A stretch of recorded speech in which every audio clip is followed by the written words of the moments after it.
Aujourd'hui, on est dans un système où on est dans un syndicalisme de posture. Le dialogue social, c'est une valeur d'entreprise. Le dialogue social peut être un investissement d'entreprise au même titre que plein de choses et que ça peut être bénéfique pour l'entreprise.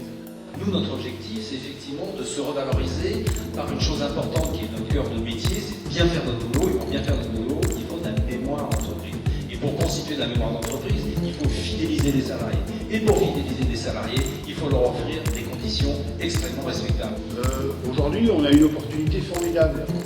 Le vieux monde est en train de craquer. Les premières années de l'agence, notre priorité c'était de s'assurer de ne pas tomber dans une espèce de créneau où a posteriori on se retrouvait à faire toujours les mêmes projets parce qu'au final on avait le sentiment que si t'as pas fait ça avant, on te donnera pas la possibilité de le faire.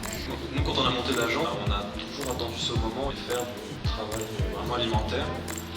On a essayé de retarder au maximum et je pense finalement on l'a jamais vraiment fait.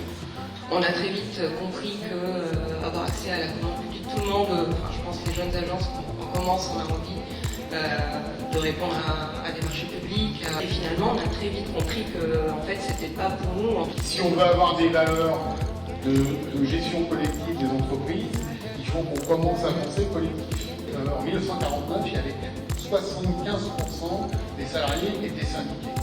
Dans les années 70, on est tombé à moins de 40%. Et aujourd'hui, on est à 8%. En fait, avant, il y avait quand même il y avait un cadre. Et là, aujourd'hui, il n'y a plus de cadre.